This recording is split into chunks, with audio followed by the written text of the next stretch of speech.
Shalom Bouracha, voilà nos commentaires sur la paracha de Vaïkra. On commence le livre de Vaïkra, le Lévitique, le 3e volume, qui est le plus court de toute la Torah. En effet, regardez ici ce schéma qui va résumer un peu la grosseur de tous les livres. Bereshit, Shemot, Vaïkra, Bamidbar, Devarim. Le livre de Bereshit, il contient 1534 versets. Et 1209, c'est Shemot, 859, c'est le Vaïkra. 1288, c'est Bamidbar, et 965, c'est Devarim. Donc, le plus court, c'est quoi? 859. Et le plus grand, c'est le Bereshit, 1534. Combien de mitzvot il y a? Ici, dans le Sefer de Bereshit, il y a 3 mitzvot. Ici, il y a 112, ici, il y a 247, il y a 52, il y a 199. Donc, c'est le plus court, mais le plus riche en mitzvot. Alors que c'est le plus grand et le plus pauvre en mitzvot. L'inverse. Oui, totalement inversé. Et pourquoi? Parce qu'ici, on te dit, Bereshit, au commencement. Qu'est-ce qu'il y a au commencement? Il y a 3 mitzvot. Ces 3 mitzvot-là, c'est le commencement de la vie de juif. Sans cela, rien. C'est quoi ces 3 mitzvot? Pour vous, multipliez-vous, le Brit Mila et le Guida Naché, c'est le nerf sciatique qu'il est défendu de manger. Pourquoi? Parce que c'est le plus grand nerf du corps humain qui passe de l'orteil de la bête et il passe par les organes génitaux jusqu'au cerveau pour lui donner toutes ces sensations. Alors c'est l'autoroute des sensations bestiales, parce qu'il passe par les organes génitaux. Ça doit être éliminé de la diète alimentaire du juif, qui ne doit pas s'alimenter avec ces sensations bestiales. C'est pour ça donc qu'il nous a été éliminé de manger le nerf sciatique. Guidan Naché. Alors, vous voyez que tous ces 3 mitzvot, c'est quoi? C'est la pureté conjugale, n'est-ce pas? Et la sainteté. Kiddushim tiyu. Pirushim min harayot. Éloignez-vous de toutes les choses qui sont de la Gelui harayot. Hashem Yishmor. Alors, ça c'est le début de la vie d'un juif. 3. Tu as ces 3, tu peux commencer. Tu n'as pas ces 3, tu commences rien de tout. C'est clair? D'ailleurs, tu prends le Brit Mila. Brit, c'est Brit. La guématrie du mot Brit, c'est 612. Sur le plat d'une balance, tu mets 612 mitzvot de la Torah, et une, tu le restes, c'est le 613, c'est le Brit. Brit, de l'autre côté, le poids 612. Voilà, tout le poids de tous les 112 minutes. Pourquoi? Parce que c'est le pacte qu'on a conclu avec notre Créateur. Et alors, garde profaner ce pacte-là, Hashem Yishmor. C'est clair. Ceci étant dit, voilà donc que ça c'est le début. Et ça c'est le plus riche. Maintenant, pourquoi le plus riche? Parce que tu vas servir ton Créateur avec 247. Pourquoi 247? Parce que combien d'organes nous avons? Nous avons 248. Et pourquoi il n'y a pas 247? Parce que celui-ci, le 248e, c'est le Brit Kodesh que tu as fait. Au 8e jour de ta vie, il est signé à vie à 100, jusqu'à 120 ans, tu l'as, c'est une acquisition indéniable. Maintenant, tous les autres, tu dois les acquérir. Et comment? En les faisant. Alors voilà donc, ça y est, 247, c'est clair? Alors tu deviens intègre. À travers ces 247 mitzvot, au service divin. Très bien. Ceci étant dit, alors on peut commencer. Alors, on va voir maintenant ici une chose. Regardez par exemple, on va commencer par ça. Premier verset. Donc, toute l'idée de Vaïkra, il s'appelle Torah de Kohanim, la loi du service sacré des Kohanim. Et chacun de nous, donc, c'est comme on est des Vatem tu mamlechet Kohanim vegoy kadosh. On va prendre alors la valeur numérique de Vaïkra el Moshe, Vadaber Hashem elav, ve'el moed lemor. Et le premier verset. Alors, qu'est-ce qu'il y a? Eh bien, la gematria, c'est combien? C'est 1455, les lettres, la gematria. C'est quoi? Ce n'est autre que 15 par 15 fois 97. C'est quoi 15? C'est 10, c'est la chorma, c'est l'iode, n'est-ce pas? Vous voyez, regardez, ça c'est l'infrastructure des 5 mondes, n'est-ce pas? Il y a les 4 mondes qui sont animés par Yud, Ke, Vav, Ke. Alors, le Yud, il anime quoi? Il anime le monde des idées. Et le Hei, le monde de la création. Ça s'appelle Abba, vous voyez? Et ça s'appelle Ima, c'est le féminin. Le papa et la maman. Ça c'est l'enfant, vous voyez? Et ça c'est la femme de l'enfant. Et donc c'est voilà donc que Yud, Ke, Vav, Ke, c'est toute cette infrastructure métaphysique qui se retrouve ici, au niveau sociologique, le papa, la maman, l'enfant et sa femme. Et donc, ça, là, il y a une suite. Ceci étant dit, alors voilà donc que le premier verset, c'est quoi? C'est le papa, c'est Yod, c'est vaut 10, et la maman, c'est Hei, c'est 5, comme ça nous dit la Kabbalah, par 10 fois, par 97, c'est quoi? C'est un nombre premier, lequel? Le 26e nombre premier, il s'associe quoi? À la présence divine. Voilà donc les 3 associés dans l'homme. Shlosha shutafim ba'adam, dit la Gemara dans Maseret Kedushin, page 30b, le papa, Kadosh Baruch Hu, Aviv Emo, Kadosh Baruch Hu, le voilà, caché en nombre premier. Aviv Emo, ici, dans ce premier verset, et qu'est-ce qu'il te dit? Eh bien, tu dois te marier. Si tu veux servir ton Créateur, qu'est-ce que tu sors comme conclusion? Que tu dois être marié. Sans être marié, tu ne peux pas le servir. On le verra plus tard dans la paracha, n'est-ce pas, de paracha Shmini, tu as eu la tragédie nationale, jour le plus fastueux de l'histoire juive, où il y a eu la présence divine qui vient s'installer parmi nous après 2448 ans d'exil à cause de nos innombrables péchés. Et à cette inauguration, qu'est-ce qui s'est passé? La mort des 2 enfants de Aaron HaKohen, Nadav et Avihu. Qu'est-ce que nous dit Rabbi Shimon Bar Yochai? Pourquoi ils sont morts? Qu'est-ce qui s'est passé? Ils ont fait une offrande qui ne leur était pas ordonnée de faire. Pourquoi? Quelle offrande c'était? Les Ketoret. C'était l'offrande la plus chérie au ciel. Et pourquoi il n'a pas été accepté? Parce qu'il n'était pas marié. Ouais, tu veux t'approcher de ton Créateur et tu n'es pas marié, la faute est tombée sur elle, les a brûlés, ils sont morts sur le champ. Alors vous comprenez ici, déjà dès le premier verset, on te dit ceci. Dès le premier verset, on te dit ici, c'est 3 partenaires, papa, la maman et le Créateur. Vous voyez? Ceci étant dit, alors on va voir maintenant quoi donc? Ici, on va prendre, ça c'est les lettres, ça c'est les voyelles, les tagim, pardon, les tagim, 126, la valeur numérique. C'est quoi? 3 fois 42, le très saint nom divin, auteur de la création universelle.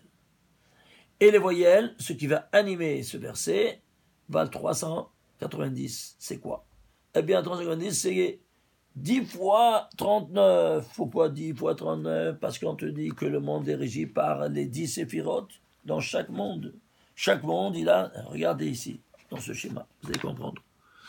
Par exemple, ici, il y a combien de lettres il y a? Je n'ai pas apporté ici ce schéma, c'était dans un schéma. Bon, ici, le nom divin, Yud Kevav Ke, qui vaut 72, il est écrit par 10 lettres. Ici, par 10 lettres. Ici, par 10 lettres. Ici, par 9 lettres. En total, combien tu as? Tu as 39 lettres. Alors, si tu as 39 lettres, allez, voilà. Voilà, vous pouvez le voir. Excusez-moi. Vous voyez, ça c'est Yud Kevav Ke, qui vaut 72, des 10 lettres. Et ça, c'est 10 lettres. Ça, c'est 10 lettres. Et ça, c'est 9 lettres. Total, 10, 39 lettres. Allez, puisqu'on a profané ces 39 lettres, voilà donc qu'est-ce qui se passe par vos innombrables péchés? On reçoit les treha, les 39 coups. Oui. Et quand le pshat dit, peut-être on ne doit pas donner plus que 40, parce que si on se trompe dans le compte, on risque de donner plus que 40, il meurt, tout ça. C'est le pshat. On essaie de donner une explication rationnelle de pourquoi on ne donnait pas plus que 39. Voilà, ça c'est la raison. Il y a 40. 40 coups. Il y a Pardon? Arbaïm Yakin. Arbaïm, oui, mais On dit pourquoi? Il y a le pshat dit parce qu'il risque de mourir, tout ça. Il y a des explications qui essaient de rationaliser la chose. Non, c'est parce que tu dois reconstituer ces 39 lettres que tu as profanées. Et je vais vous donner maintenant d'autres preuves aussi. Regardez par exemple, on a profané tout le plan de création universelle qui était la Ménorah. Vous vous souvenez? La Ménorah, on a dit 18 éphars elle était. Alors, on a reconstitué le sanctuaire dans les 5 parachutes qu'on a étudiés dans le passé. N'est-ce pas? Les 5 dernières parachutes de Shemot, avant d'arriver Vaïkra. Et ils étaient répartis en 4, comme ici, vous voyez, 4 mondes que tu étudies, parce qu'il y a des lettres, un Yud, Kevav, Ke. Le 5e n'a pas de lettres. Tu n'étudies pas. C'est tout comme les 4 comment t'appelles, livres de la Torah. Et le 5e, c'est le résumé des 4. N'est-ce pas? La même chose, la même infrastructure. Alors, ceci étant dit, alors tu vas comprendre maintenant que ce 5e-là, ici, la tête de tout ça. Eh oui, regarde ici, il y a 5 objets dans le sanctuaire. Aaron, Menorah, Shulchan et les 2 Mizberot, les 2 autels. Tu vois, le Keter, voilà, ça c'est le Keter, c'est la couronne, c'est la grande chaussette. Qu'est-ce qu'il y avait dans le Kodesh Kodashim, le plus sacré? Une seule chose, tu vois, c'est ça. Et 4 autres dehors. Alors 4 autres dehors, alors tu dois étudier. La preuve, personne ne pouvait entrer dedans, que le Kohen Gadol est un jour seulement de toute l'année, Yom Kippour, pour demander pardon. Alors vous voyez donc ce rapport-là, ici, au niveau des jours, au niveau de l'entrance dans le Kodesh Kodashim, et ainsi de suite. De là, on voit l'importance. Alors, ceci étant dit, on va reconstituer par les 4 le sanctuaire, et le 5e qui est le résumé de tout. Alors, comment il va faire ce résumé? On l'a vu l'autre fois, vous vous souvenez? Il y a 18 fois Kacher Tziva Hashem Moshe, et 18, tu vois, pour reconstituer la Ménorah, les 18 éphars. Et le 19e, mais ça a l'allumage. Alors, le 19e, maintenant, qu'est-ce qu'on a? Eh bien, Aaron à Cohen. J'ai cherché Aaron dans les 19 premiers versets de Parashat Bereshit. 19 premiers versets de Parashat Bereshit. Eh bien, je l'ai trouvé combien de fois? 39 fois. Ishtabach Shemo. 39 fois, pourquoi? Parce que c'est lui qui avait le monopole de l'allumage de la Ménorah. Personne d'autre ne pouvait toucher tant qu'il vivait. C'est lui qui l'allumait. Alors, donc ça c'est le Téphar, le 19e, le Téphar de Aaron. Pourquoi 19? Parce qu'il y a 19 versets. Dans 19 versets, les voilà tous les codes. Incroyable. Alors, si c'est ainsi, eh bien, il y aura 19 fois, alors là, quand tu commences la paracha, et tu dis quoi? Dans la paracha qu'on a vue la dernière, ben, tu feras mon sanctuaire, et puis tout de suite, tu parles du Shabbat. Mais dis-moi, tu es en train de me dire de quand... Oui, vous vous souvenez qu'on a dit que le Shabbat, il te dit, il est plus important que ma résidence, alors tu dois t'arrêter de faire ces travaux. Très bien. Combien de travaux il y a défendu? 39. 39. Parce que tu vas reconstituer ces 39 lettres dans cette résidence-là. Et alors, chaque travail du Shabbat, il y a 39 séifim, 39 articles pour comment maintenir cette défense. Imaginez-vous ça. Et alors, eh bien, écoutez-moi bien. J'ai pris toute la Torah, combien de fois elle se trouve citée la paracha de Ménorah. Elle se trouve dans plusieurs parachutes, comme vous savez, avec des versions différentes. Prenez tous ces endroits. Combien des lettres il y a? 1521 lettres. Tu sais pourquoi 1521? Parce que c'est 39 au carré.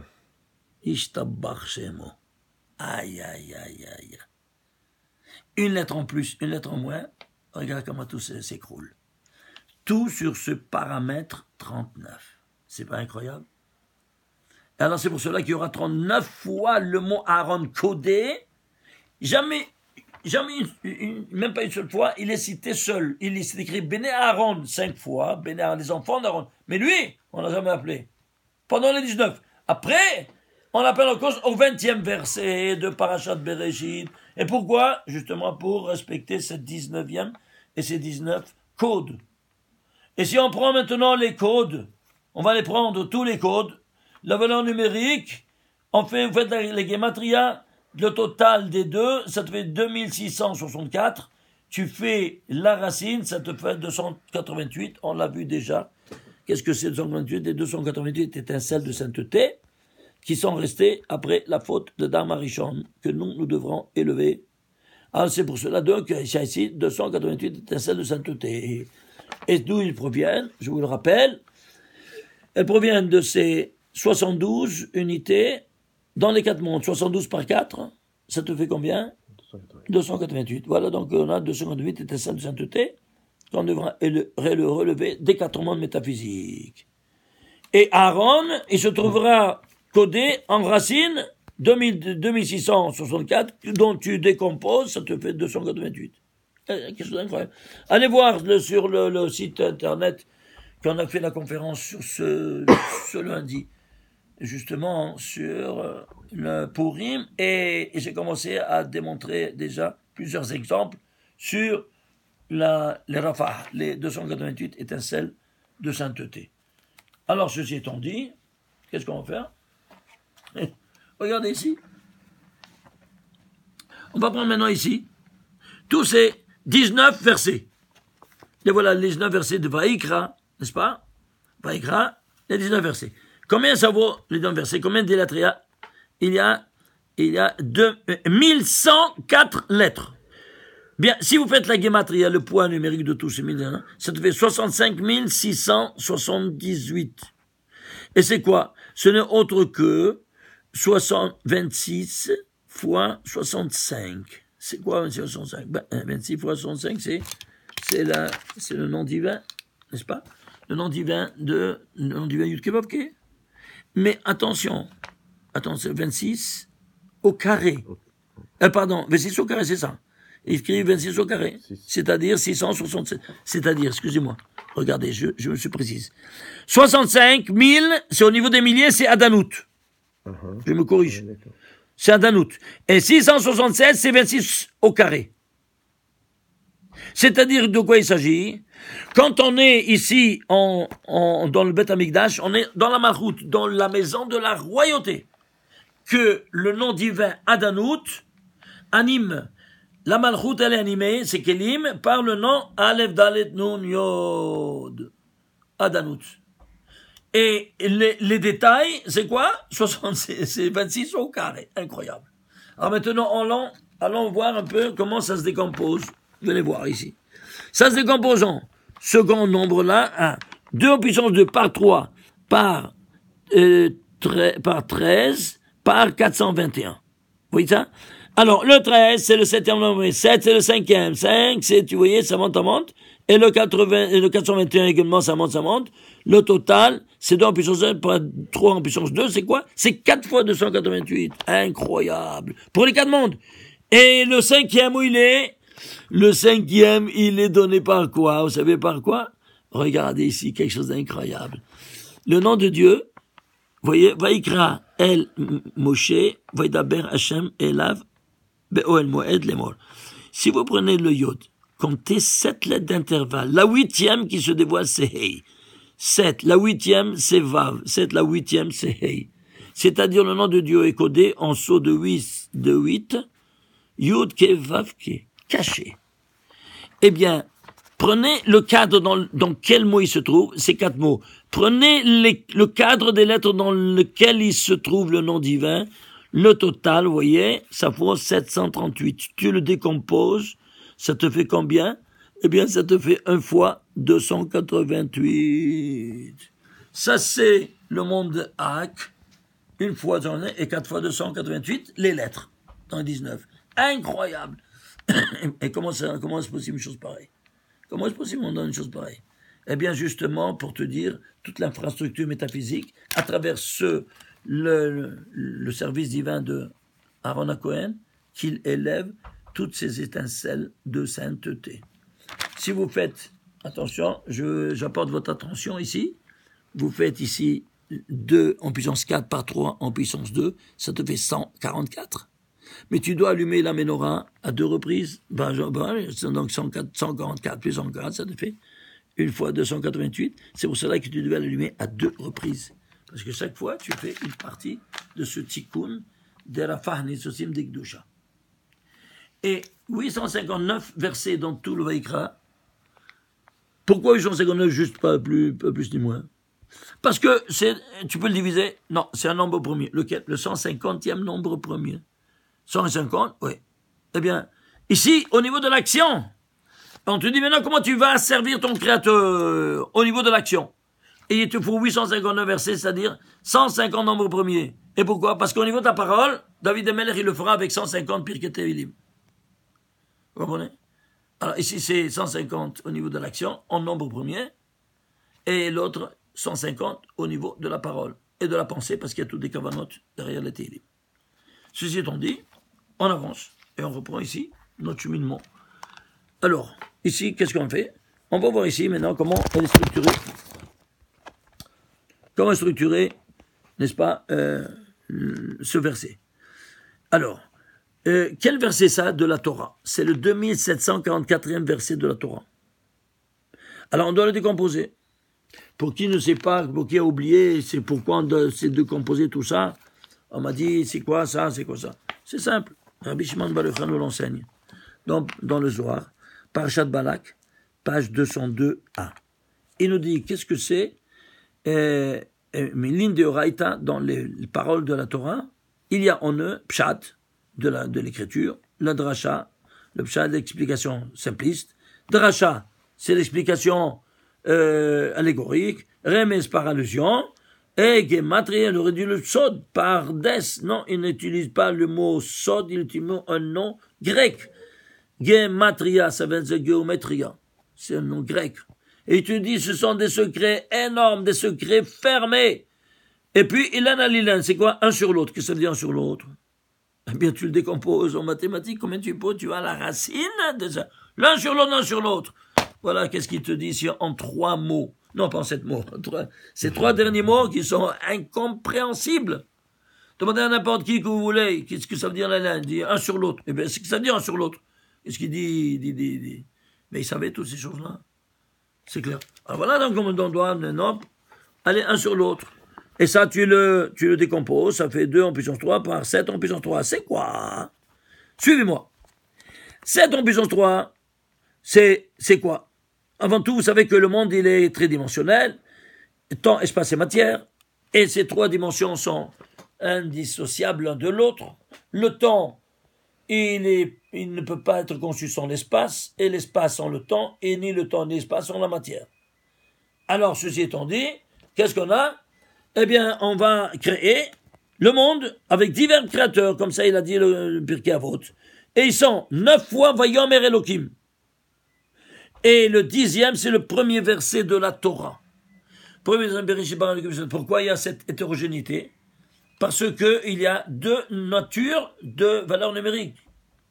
Dans le système décimal, 9 et puis le 0. Le 0, c'est quoi? C'est le début. Et c'est pour ça qu'il sera exprimé par un verset qui fait la fonction du 0. Point de départ. Et qui contient tous les autres. Sans 0, tu commences même pas à partir si tu ne pars pas du point 0.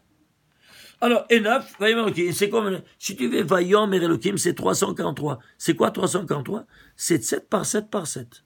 Ishtabach Shemo. C'est-à-dire le système septime dans le temps, dans l'espace et dans la matière.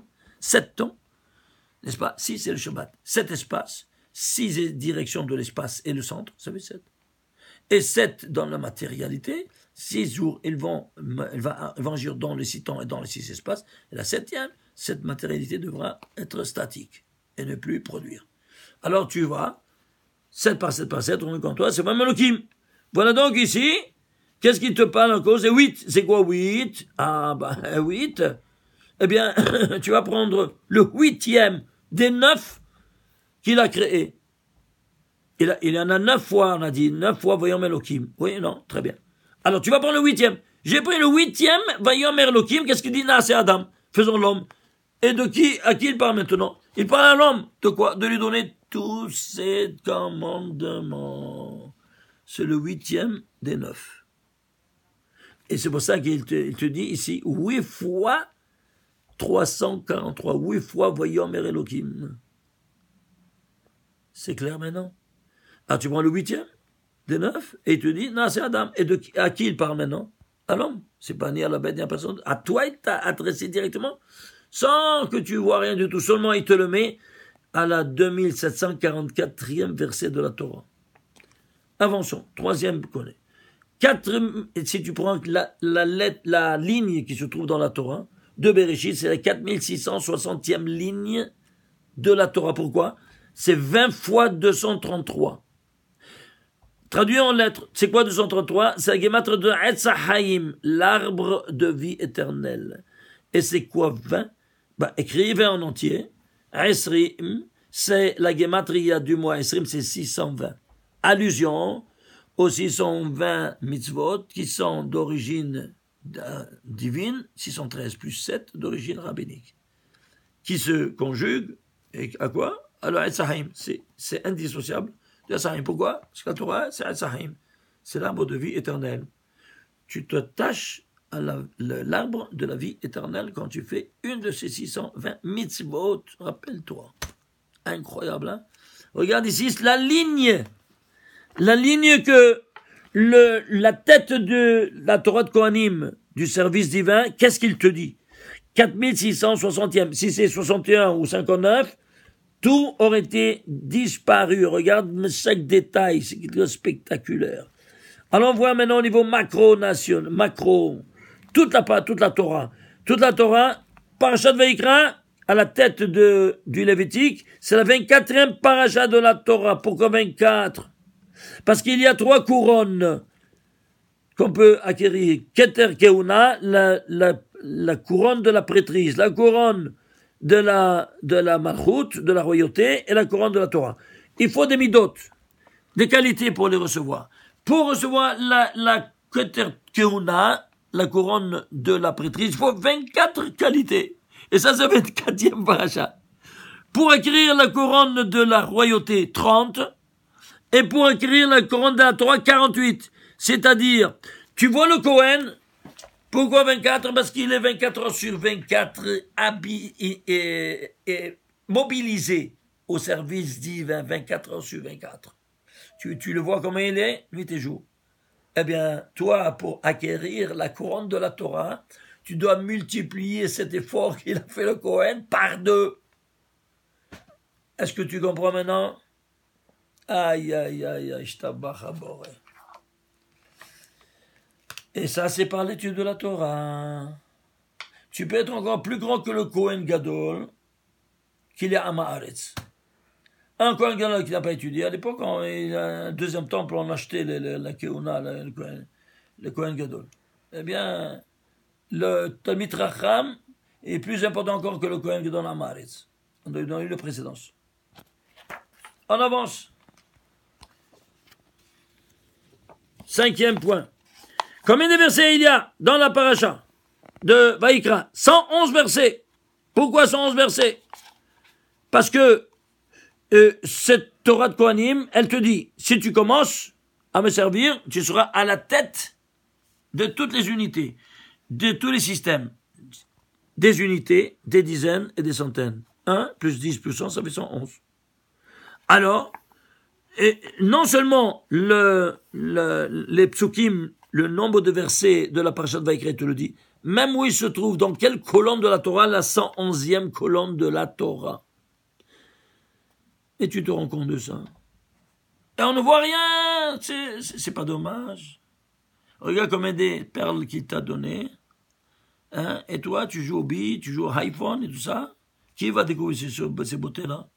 C'est Abou Mazen, le pape, ou toi? Oui, Rahman Islam. On continue. Alors, tu as la tête? Oui, tu as la tête. Prenons la lettre qui est à la tête de l'alphabet. Elle te le dira la même chose aussi également. Aleph. Aleph, combien ça vaut? 1, plus 30, plus 80, 111. Incroyable, hein? Ils sont chanceux, ces barbus. Comment c'est possible? Je t'abâche à boré. À tous les niveaux. On te dit comment ça fonctionne et tu ne vois pas ça? Shem Ishmael. Regarde, continue.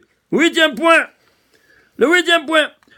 J'ai cherché le Aleph, combien de fois il se trouve dans la parasha de Bereshit? Il se trouve 553 fois. Pourquoi 553 fois? Parce que 553, c'est un multiple de 2 nombres premiers. 7 fois 79, 7, ça fait allusion à la 7e séphira qui est la Malchut, la royauté. Et 79, eh bien 79, c'est le poids atomique de la matière qui de AU, c'est l'or qui a 79 électrons. Et l'or est le symbole de la royauté. Et c'est pour ça que il y avait tous les objets dans le Beth Amikdash, ils étaient tous en or. Parce que c'est le symbole de la royauté, de la Shekhinah, et Dieu dans la Malchut. Et à la 7e séphira, incroyable. Ce Aleph donc, qui est à l'unité, qui représente, qui est la tête de choses, qui est la tête de chaque chose, des unités, des centaines. Bien le roi. Ah, c'est le roi. Alors, il aura aussi, même au niveau de la matière, au niveau du vecteur temps, du métaphysique, à tous les niveaux, il doit y avoir le Aleph, imagine-toi, semé 553 fois, pas plus ni moins. Un Aleph en plus, un en moins, tout, et se va balader. Incroyable, hein?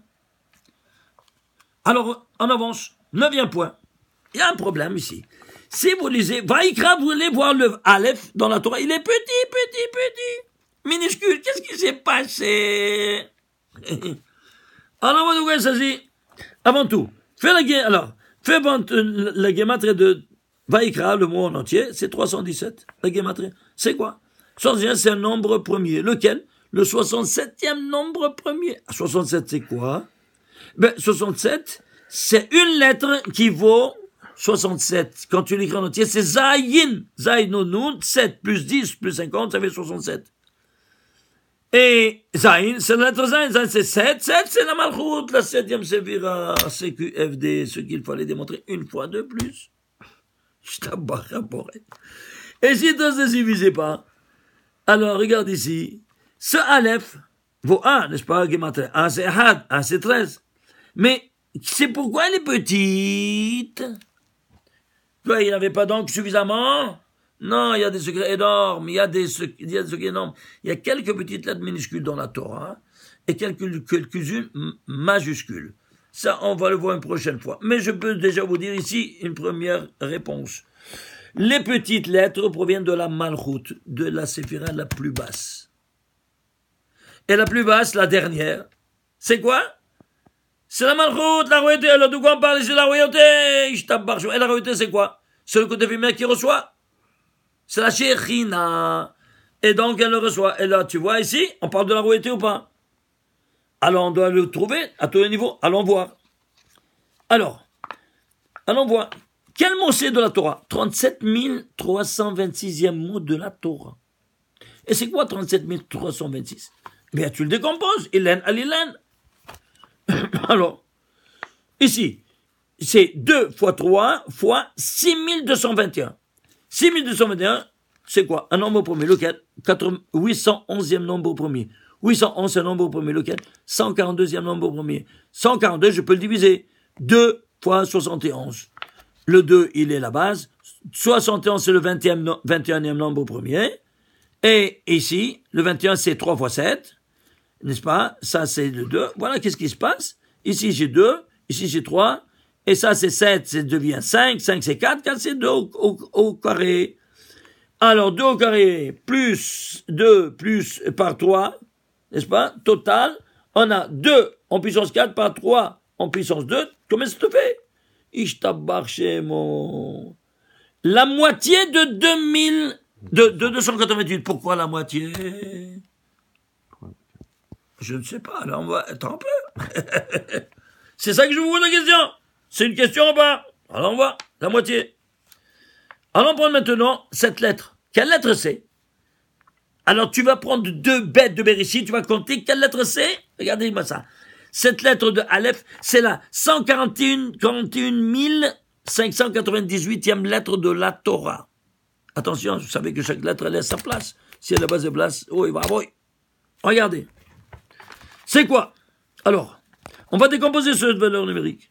Ça te fait 2 fois 24 fois 853. Vous voyez? Alors ici, qu'est-ce qu'on a? La décomposition continue, vous voyez, allez le décomposer, ça te sort combien? 768. Et c'est quoi 768? C'est 2 fois 300, 784. C'est quoi 2 fois 784? Attention. Avant tout, allons voir ici. 768, c'est la moitié de 1536. Je vais relever ceci. Ici, c'est la moitié de 228. Ici, c'est la moitié de 1536. C'est quoi 1536? C'est la lumière du premier jour. Tout le premier verset. Il y a 197 lettres. Prenez leur valeur numérique. Il totalise 10 977. Tu descends à la racine et il est formé par 1536 lumières. La racine de tout le domaine du premier jour. Ici, qu'est-ce que tu as? Ici, tu as soit la moitié, ici, soit la moitié de tout le domaine du premier jour. Et pourquoi la moitié? C'est ça la question qu'on se pose encore. Parce que ici, il y a 2 sortes de lumière. Quelle lumière? Il y a une lumière, comme Dieu a créé la lumière, or, vayi or. Vous vous souvenez, on l'a dit plusieurs fois. Il aurait dû dire, Rabbi Shimon bar Yochai nous dit, vayi chen. Pourquoi il dit vayi or? Pour te dire, il y a 2 sortes de lumières différentes. Ce sont 2 lumières spirituelles qui sont différentes. Une qui est spirituelle plus élevée que l'autre. L'autre, elle s'est cristallisée dans la matière, en quelque sorte. On allait voir la conférence sur Purim, on l'a montré, parce qu'il y a là-bas, c'est richissime. Je ne peux pas retourner là-dessus, parce qu'on doit continuer là-dessus. Et alors, qu'est-ce qu'on a ici? On parle de la Malchut. Le Aleph, c'est la Malchut. Vous voyez ça? Le Aleph, c'est la Malchut. Alors, si c'est la Malchut, eh bien, c'est quoi? Imaginez-vous ça. 384. Ça, c'est quoi 384? Eh bien, dans tout le Tanakh, il y a 7390 fois dans tout le Tanakh le nom de Dieu Yud Ke Vav Ke. Parmi les 7390, il y a 384 fois à l'envers. Ke Vav Ke Yud. Et c'est quoi Ke Vav Ke Yud? Il y a 2 lumières. Or Yachar et Or Choser. Dans tout le... C'est quoi Or Yachar, Or Choser? Je traduis.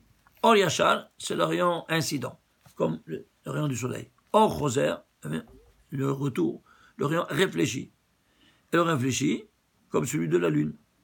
Alors ça, c'est le papa, et ça, c'est la maman.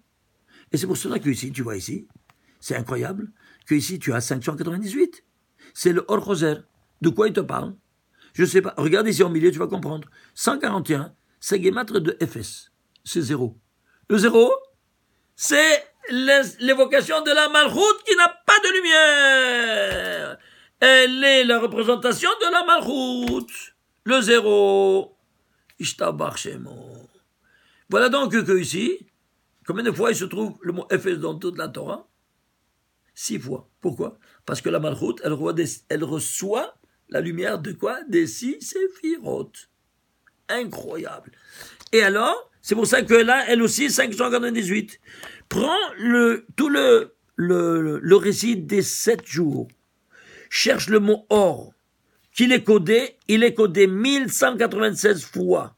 Et il y a 598 fois or rayon incident et 598 fois or choser. Or écrit à l'envers. Rien incident, rien réfléchi. Il y a un parallélisme total et un équilibre parfait entre les 2 rayons dans la création. C'est pour ça qu'il a été dit dans le premier jour, or, vayihi or, parce qu'il y a un équilibre parfait entre les 2.